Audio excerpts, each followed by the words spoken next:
Jim Stewart with you again. This must be dose number 11? 10? 11? Hard to remember. If you're sticking with me, I really appreciate it. This is not easy work. It's tough to do. Just wanted to say a few more things about the last segment that we just went through, which had to do with convict lease systems and prison labor in the South. Of course, you understand that that really is the predecessor and the precedent for today's modern prison industrial complex. We all know about the disparities in sentencing that are very, very detrimental to people of color. We all know about how the conditions of prison and the way that the bail system works, the bond system works, the misdemeanor system works, the 3 strikes you're out system works, is all a contemporary problem where we need to show up. Again, we're talking about the question of what we need to learn from the past that can help us to square up to the present and to begin to start making choices in our lives that pull us in a direction that helps rather than impedes by simply sitting still. Remember, you can go out the door, walk to your left, shop in a black supermarket, begin to learn how a black neighborhood works, begin to hang out there, begin to find out what the people are up to, and not ask what deep conversation and misunderstanding are we going to have about black and white, but how, as ordinary people, do we negotiate our lives so that when the next bad thing happens, as it did today in Kenosha, Wisconsin, you're not going to ask the question, what can I do? You'll already be doing something. But that's not what we're talking about today. We're talking about another element in the law of gravity.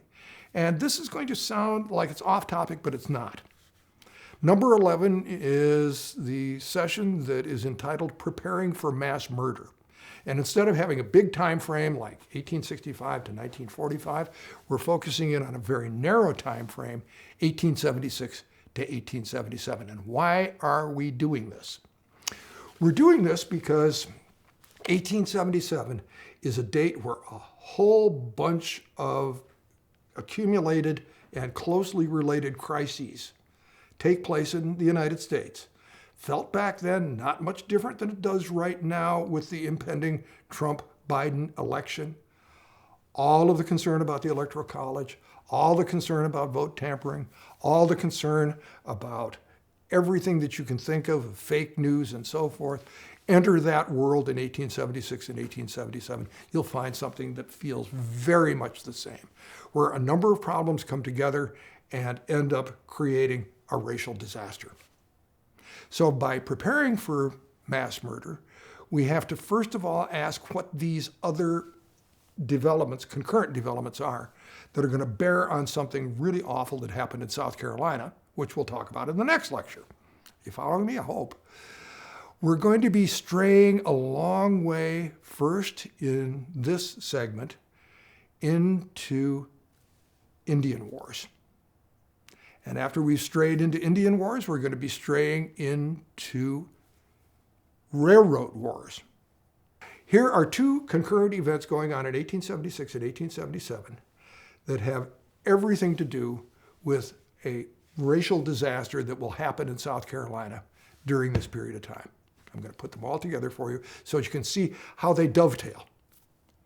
White supremacy doesn't happen by itself. It happens in synergy and in concentration with other forces. And that's what I've been trying to show in other parts of these lectures. And I'm going to try and show you this now. Okay, what's going on in 1876, 1877? Well, you know about Custer's Last Stand, don't you? Custer's Last Stand is happening in the Dakotas, and it's only one part of a gigantic series of what are called the Plains Indian Wars. Up until this period of time, the Republican Party and Ulysses S. Grant has tried in a variety of ways to keep massive settlement of farmer immigrants from Western and Northern Europe who are coming into places like Minnesota, Wisconsin, and up and down the Mississippi River Valley, away from these big Native American groups that have been owning and using great swaths of the American plains for centuries and centuries. That began to break down in this period of time, and an enormous number of Indian wars take place that spill on way into the 20th century.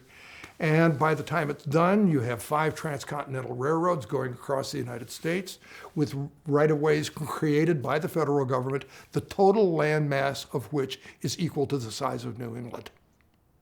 Think about that for a minute. All the water, all the land, all the timber that you want in 20 miles on either side of every railroad, going all the way from the Mississippi River, all the way to the West Coast. And can you imagine why today Native Americans are worried about right-of-ways for pipelines?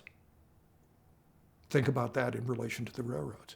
Nevertheless, there's an enormous amount of race violence against Native American people that's become its own law of gravity, accumulating during the same period of time that we're talking about events and trends transpiring in the South.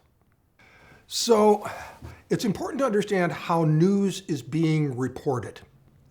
Now, we talk today all the time about being bombarded by the media, by hearing stories that overlap, that contradict each other, that undercut each other, that reinforce each other.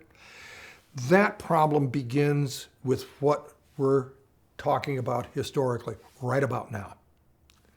At this moment in the American history, the telegraph is big enough and fast enough and smart enough to be able to relay news all over the place in a big, big hurry.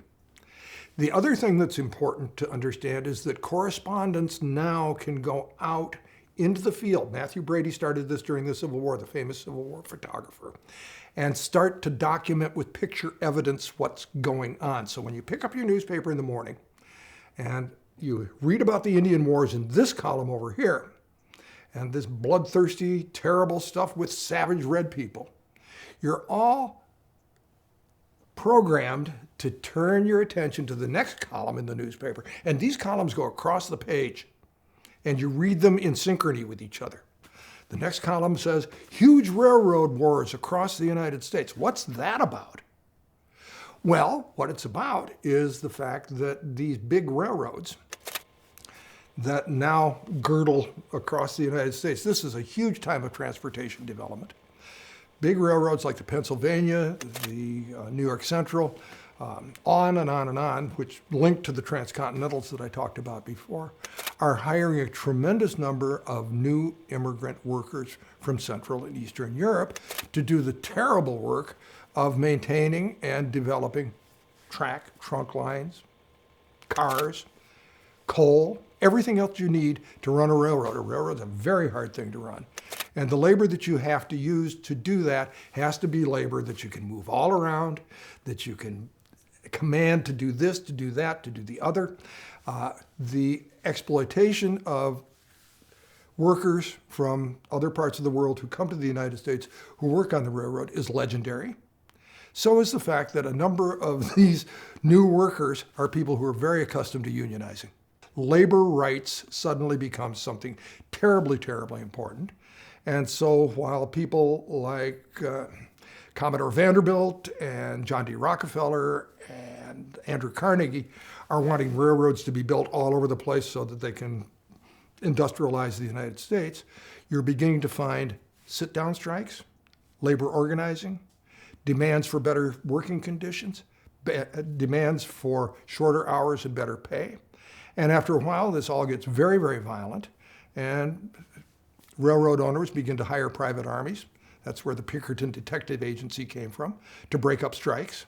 And often, the strikebreakers who were brought in to replace the workers who have been thrown out by their bosses, guess who they are? They have dark skin. They're African Americans.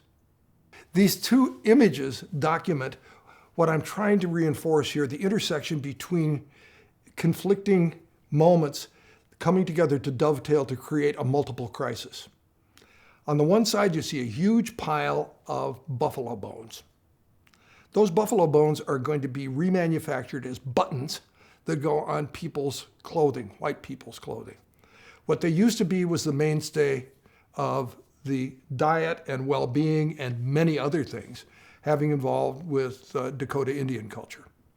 That's symbolic of the wars of extermination that took place throughout the end of the 19th century and into the 20th, simultaneous Custer's last stand, symbolized there, with those circles on the map of the United States, all the different places where railroad violence, striking, strike breaking, and the use of black strike breakers against white insurgent unions and the use of private armies is going on simultaneous with what's going on out on the frontier, having to do with the removal of native peoples.